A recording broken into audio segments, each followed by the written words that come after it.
Yo, what's going on, Team Tweedie? I hope you're all super well. Welcome to episode 43 of Hashtag Ask Tweedie, the football show where you send in your football-related questions. I do my best to answer them. This video is completely unedited. You can listen to this in vlog style, where you watch me, or you can just listen to me in the background while you study, or while you work, whatever you want to do.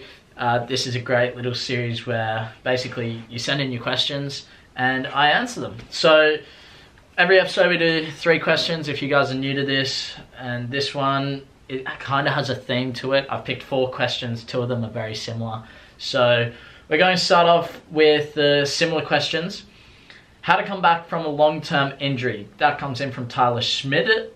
And the second one is how to stay motivated when injured. That comes in from Zac Fonty. Now remember, if you want your question answered, be sure to put it in the comments below and I will eventually get to it.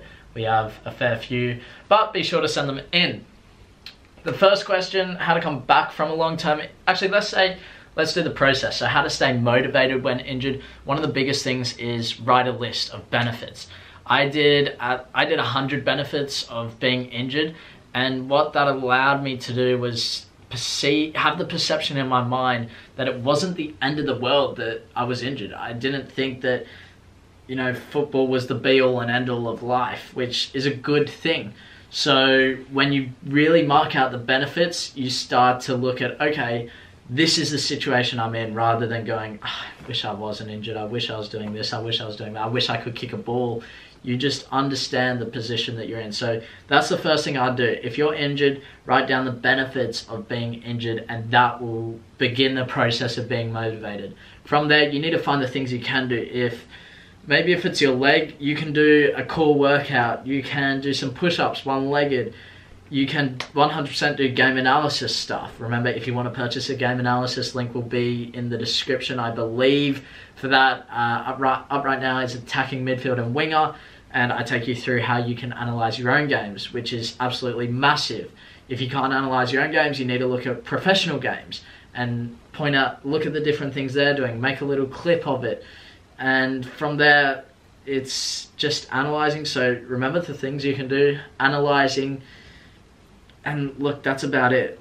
Like I say, it depends on your injury. If it's a hand injury, you can do a bike session, you can run a little bit. You just need to look at your injury specifically and then work on that. So staying motivated, 100%, it's the mental thing. I think we can all agree on that. If you're not mentally prepared for the injury, then you're not going to get through it. So write the benefits, get that done. Now, how to come back from a long-term injury, then that's a different thing. You need to start slowly. Don't come into things 100%. You're putting your body through things that you haven't done for 6 to 12 months. And once you start doing that, your body has to adapt. So if you start going into massive loads of sprints and whatever it may be, you're only going to injure yourself, and that's not what you want to do. So slowly work your way into it. And one of the biggest things I would say is expect yourself to not be good. That will help you, again, stay motivated when you come back. When I first came back from my injury of 9 months, 8 months, I wasn't very good at a few things, but I worked. And even now, my left foot isn't as good as it was 2 years ago. And I've still been working on it, and that's because that was the foot that had the injury. And it wasn't up until, well, after the surgery, when I got the screw taken out of my foot, I had 1.5 years of pain every time I hit the ball. So expect yourself to be bad, or at least not at the level you were. So that's also then going to help you go, man, I know I can be so much better than this. And yeah, you're only going to get good results from there. So that's the first question that I'm going to touch on. Second one, these two are linked, but they're different questions. Being in the public eye through social media, do you feel additional pressure to succeed? That comes in from Andy Montalbano. Andy, I love your questions, man. Keep them coming. Do I feel more pressure to succeed? Yes and no. I feel like earlier on, look, I had a lot of thoughts like, you know, there's a lot of pressure on me. I'm getting a lot of comments. And I think right now I'm at the point, especially scoring goals, like if you look back on videos when I first started playing in Australia, when I was getting 6 minutes, I got 9 minutes, 20 minutes, one full game, and people were expecting me to be amazing. Now that I've eased my way back in, after that I got hat-trick, no goal, 2 goals. So, and you look at the comments on those videos, no one's saying nothing. And I think for me, it's just putting in as much work as possible, and it's only preparing me for the top level. Once you get to the top level, I've heard people at Crawley Game yell out at the players while they're on the field, and some of them react, some of them know to not react. So in that sense, I feel like I'm only preparing myself. Do I feel that I have to succeed in 365 days? No, because I know what my goal is, I know what my vision is, and I understand that some people have different opinions. They think you need to make it at this age, you need to make it in this country. Whereas for me, I know what the best route or route is, and some people might agree with that, some people might not, and that's just the way it is. So as long as I know I'm doing what's best for me, that's the most important thing. And look, I don't feel much pressure at all to actually succeed, if that makes sense, to get a pro contract. I don't feel pressure from thousands of people watching. I kind of just use that as a learning curve to get to where I want to go. And I think if anything, it pushes me having this vlog every single day. And I've spoken with this other people before who vlog, and it forces you to go and do things. So I need to go to the gym, I need to do double sessions, because if I don't, I'm going to get hammered in the comments, and I don't want that. I want to come off as a player that works hard, and it pushes me. So having thousands of people watch, it can only help. That's my take on that. I don't feel much additional pressure, to be honest with you. I don't feel like I have to please anyone. Like I said, some people have different opinions on what I should be doing and how I should be doing it. I know what's best for me, and I read other people's thoughts and I take them in, and then I have a look at it again. So that's kind of where I'm at. And yeah, I'd say, yeah, I don't feel, like I've said in a video before, the only people that really matter is me and the coach I'm trialing for, and then it becomes the teammates and a bit more than that. So that's my view on that. The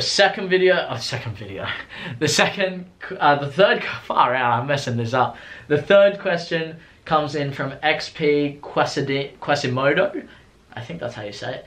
Have you thought about making more videos after the 365-day challenge?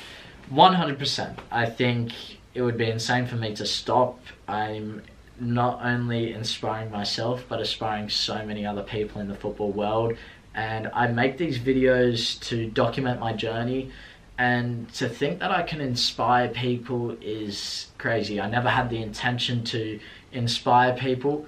It just so happens that I do inspire some players who are looking to become pro in the future, which is so cool. So now I'm starting to shift my mindset to, well, what if I were to try to inspire players?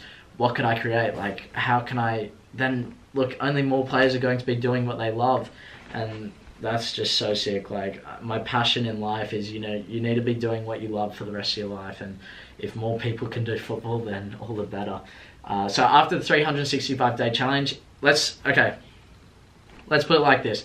If I get a professional contract by the end of this 365 days, so I complete the challenge, which I think is still a possibility. I have a few contacts, so it is still a possibility.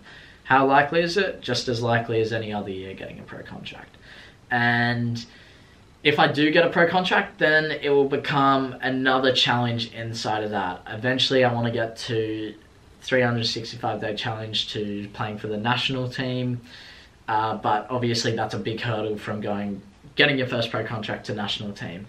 So it might be like 365-day challenge to start a game, something. From there, if I don't get a professional contract this 365 days, we'll go into season 2. So the countdown the count up will restart, and we'll go back to day 1, and it will be seasons 2. You'll be able to tell by different colors in the banner.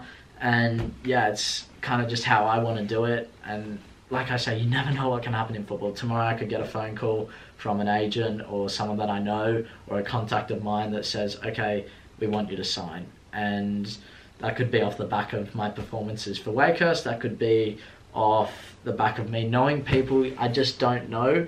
So will I be making more videos? 100%. I want to keep this daily vlog going. If anything, it's helping so many of you, and it's helping me as well. So How I actually go about doing it is another thing. Do I need to give myself a rest from vlogging? Probably not. Eventually I might have a few days off, maybe at the end of the challenge. It depends of where I'm at with possibly signing a contract or where the football is.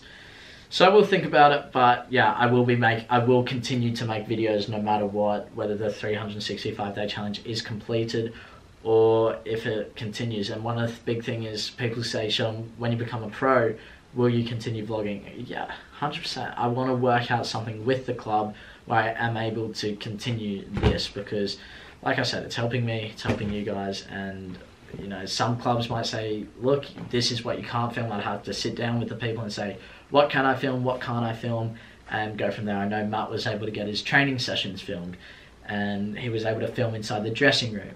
So there's a few things there where you have to be careful with it and just have a discussion. But yeah, I really want to bring that to you guys. So that's going to conclude today's episode. If you guys did enjoy it, make sure you leave a like on this video, subscribe if you're new around here, join the #AskTweedie family, and I'll see you guys in tomorrow's video. Bye.